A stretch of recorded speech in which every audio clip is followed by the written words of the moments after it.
Hey YouTube, Dan Ottawa here, the best 3rd/4th tier Pokemon Go battler in the world. And before I hit you with this team, I just want to say two things. One, I'm going to do a Season 8, Season 9 recap on like the weekend, Saturday or Sunday. I'll upload the video.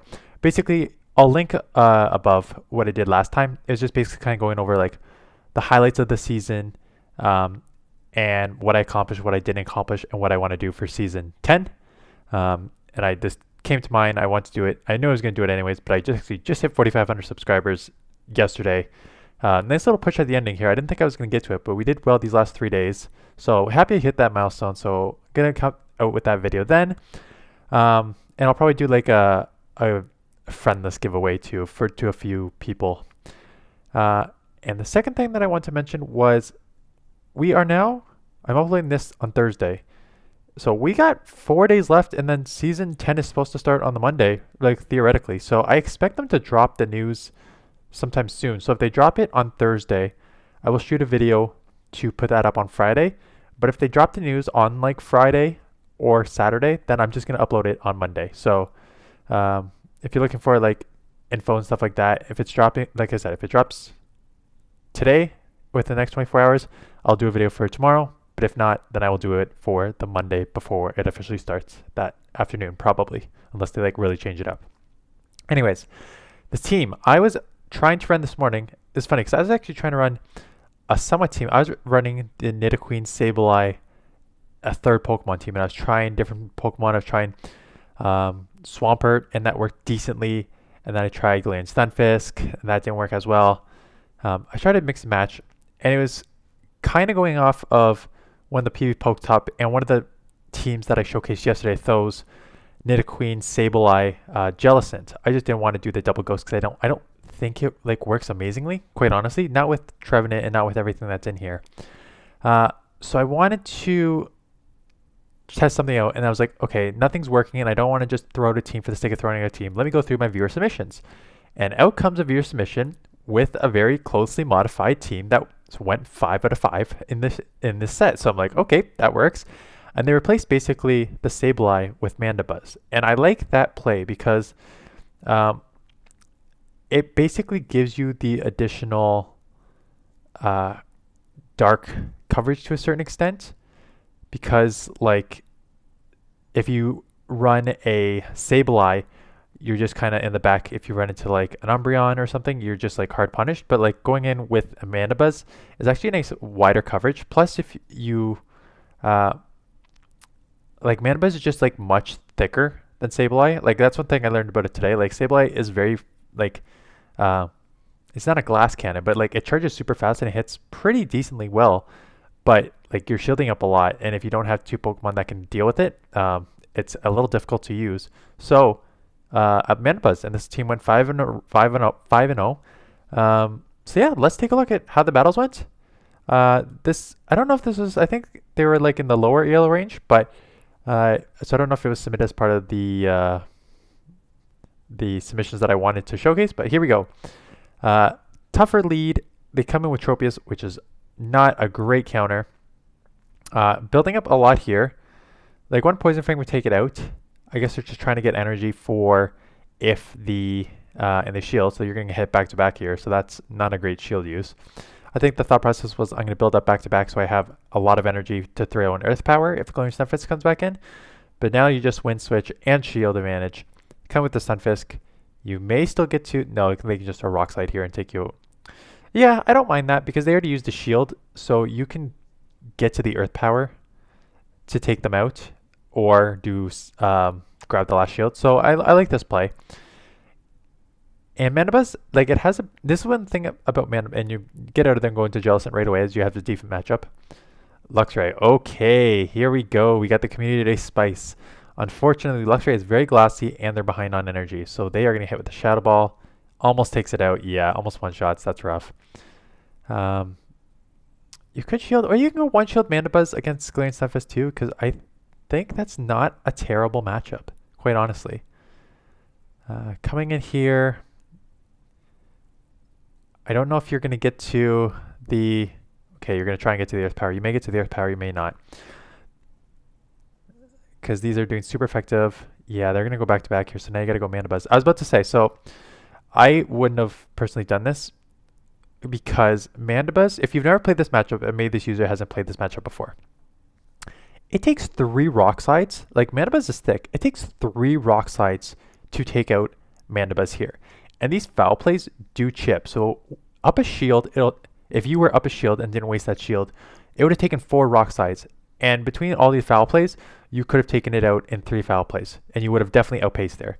So sort of next case, if you're ever playing this matchup again, like Mandibuzz, same thing. Mandibuzz and Skarmory are not terrible matchups against Galarian Stunfisk. Like they're losing matchups, but they're not terrible matchups. So if you have a bit of an energy advantage and you have a shield advantage, you could have just run this. So take this as a team that you can use while also commenting on lower ELO battles. So for next time, yeah, don't try and, because it was so low there, you almost could have got like mud shot down there. So second matchup here, we have Mandibuzz into the other Stunfisk. Okay, this one, again, not a great matchup, especially with this one with the electric. Staying in here because, yeah, you really only have... Ooh, this is like a core breaker for this team. Maybe that's why you went Sableye instead of Mandibuzz, because now you're getting with a discharge here. The good news is, again, Mandibuzz is tanky, so 3... And this is why. One of my team building strategies has always been bulk is better. And it's kind of this scenario, right? Like even in bad matchups, they still take 3 discharges or 3 rock slides to take you out. So you can still do like a significant amount of chip damage. Yeah, this team is triple weak to this because you got the Mud Bombs doing super effective here. You got the electric doing super effective to the Jellicent and the Mandibuzz. So that's a core breaker immediately. They do not shield. See, I like going straight for the nuke there. You'll get hard punished here, but you have an answer in Mandibuzz, so that's okay. Yeah, just do the chip damage. So that's probably why you run Sableye here. It's not a total... Like, Sableye doesn't have an amazing matchup, but it has, like, a decent matchup against there. I think you let this go. Let them dump energy. Come with Mandibuzz. You have a good matchup there. Confusions will be resisted. They undercharge, which is... No, you can't do that. Or was that a Thunder Punch was just resisted? Get it off. They're going to go 2 shield in the back here, so I'm interested in what they have. You're running Ice Beam on the Jellicent, so it doesn't matter there. And they're coming Snorlax. Okay, so your Jellicent isn't as useful here because all you can throw is Ice Beams and the Hexes are resisted and the Licks are super effective. So you can survive 1 Body Slam for sure because it's a Snorlax and it's non-shadow. So you can survive 1. You can maybe survive 2. Maybe not, though. I would probably double shield here.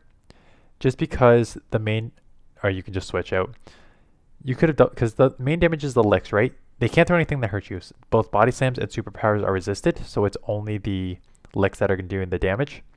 Yeah, so I guess it doesn't really matter. So you could... I think you're fine either way, but... I probably just would have stayed in, shielded the next Body Slam, got another foul play or 2 off, because then I know that I can just go straight Ice Beam in the back here. Because what you don't want is a scenario where they're just loaded with energy coming out, right? You don't want them to like lick you down as much as you can. You got to save that for there's no point of shielding that up because it does absolutely nothing. There's no point of like letting them get a ton of energy here. Like if they could lick you down and come out with multiple Body Slams, you're in trouble.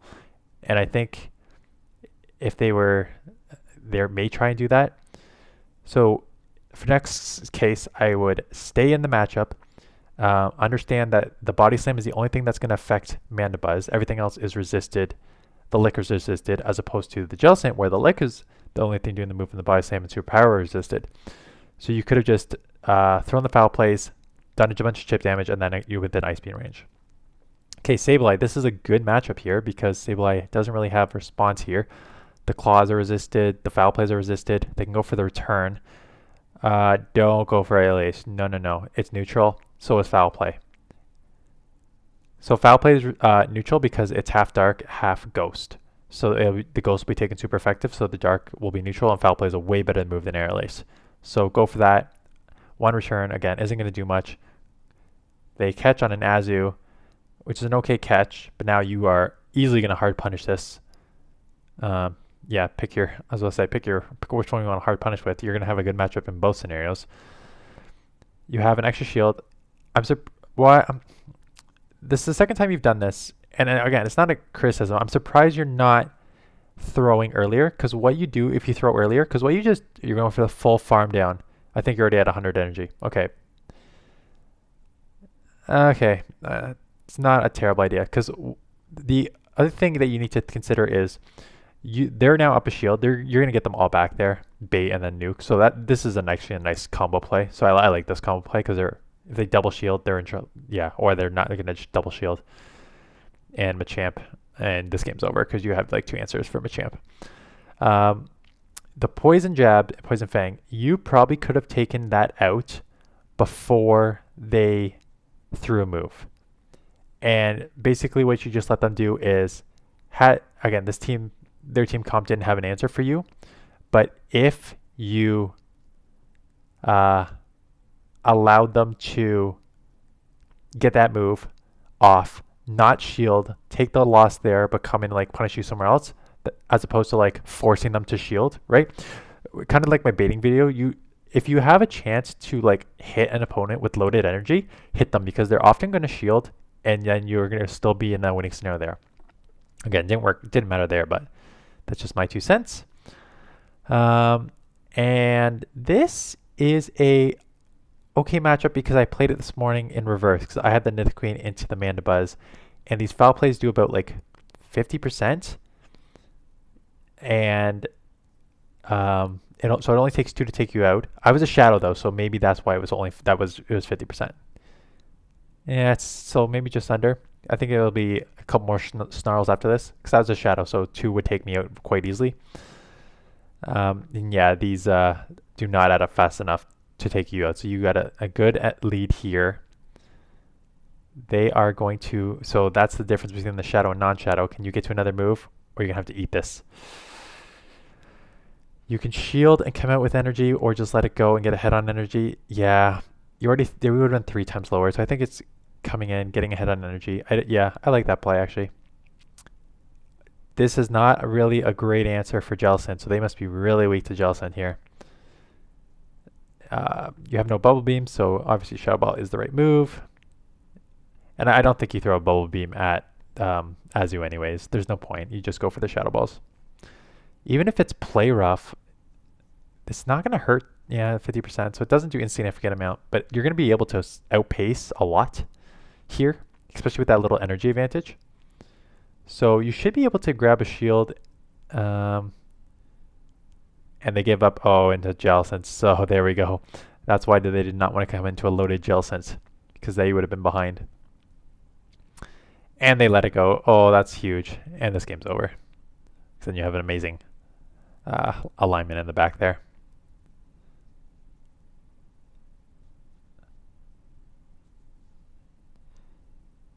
Go for might as well just get the last shield and then come in and dominate. But yeah, so this is like a using a good team plus using a plus like a strategy session of like what I would possibly do different. And again, you went 5-0, so it doesn't matter. But like when you get higher up in the ranks, so like I can see this is around 2200. Oh, Haunter, this is a rough lead for Haunter. Get out of there. Luxray, yeah, a lot of people are gonna run it. So Luxray is, again, super glassy. They can go back-to-back wild charges here. Are you going to try and catch on Nidoqueen? I know you're technically weak because it's the Fang, the Psychic Fang now, but it doesn't do a ton. So even if they go Psychic Fang here, like, I'm actually really interested. Oh, I really was interested to see how much it does. Psychic Fangs. Oh, yeah. The let one go. I want to see how much it does. Okay, so like 50%. So that's not insignificant. So you needed to shield 1. But it's just so glassy. You love building up and going back to back. Like, it's not a terrible strategy. You're probably going to get this, and you can just go back to back here before they sneak into movement. Yeah, so a lot of people, that's actually, I called you out early on it, but if you do want to go back to back and trying to avoid them sneaking in a move, like, that's not a terrible strategy. They're going to have to reset immediately here. And it's a Surfetch, which, throw the LAs here. What would I do? Yeah, probably get out. Wait, what did you do? Did you throw a foul play? Yeah, you gotta throw the air ace because that would have been effective. Foul play's resisted because it's a fighter. Um, Ice Beam. No, you throw the Shadow Ball here. It won't matter because Surf Edge is glassy, but you throw the Shadow Ball because you get stab on it. This is an Ice type move, so you don't get stab on it because you're Water Ghost. Ghost, you will get stab. Plus, I think Shadow Ball is a better move anyways. Again, it will not matter because you are, and they need to shield. Even if it's a Sludge isn't going to take this out. And resisted Shadow Punch is definitely not going to take this out, so this game's over. Yeah, so so this is turning into more of a of a session on things you want to improve on. Again, you went 5-0. The team is actually a decent team in itself. Like the Stunfisk one was tricky to deal around, but you can do with it because again, Mandibuzz is thick. So having a thick Mandibuzz and Nidoqueen just has so much coverage, and Jellicent has decent coverage in this meta too. So I like this team overall. But yeah, a couple things I would like change about how you battle. Again, no real like. I've played. Like I said, I'm not an amazing battler. I've 3rd/4th tier. I'm only like learn these things because I have played every single game. Not every single game. I played it pretty much all my sets every single day for all 9 seasons. For those of you who weren't around, the first 4 seasons, there was a walking requirement. So you only got to do a set based if you walked on 2 kilometers. So I think for every 2 kilometers you walked, you got to do a set. So I only did like 2 sets a day in the early going, which was kind of like you're testing people's like skills, but then you're going to have people allowed to play different matches to see who gets higher ranked. Like it did make sense. So I'm glad they got rid of the walking requirement. But yeah, otherwise I play like all 5 sets every single day. So that's just kind of why I know a lot. I'm not amazing because I don't know counts and I don't know all the move sets, but I just know these little like tips and tricks and what you want to do in different scenarios, and that just comes with practice. So if you take that in consideration, practice a bit more, I think you'll do well. But you play well overall, so keep grinding. That is it. This is Thursday. I will try and like I said, I'll try and do another video tomorrow with Sableye if I can make a team work. I was doing Nidoqueen Sableye. Maybe I'll try switching it up. And then if the news comes out for the season 10, I will do that on Friday instead. And then a recap video of the season on the weekend, and then Monday starting up season 10. So that's it. No Junior Dan today. He is sleeping in mom's arms right now. Hopefully things go back to normal here over the next week so I can start. I've been doing this sort of side of my desk. I was already doing it side of my desk to begin with. I'm doing it really side of the desk now. That's it. Yep, that's it. Thanks for watching, and I will see you guys in the next one.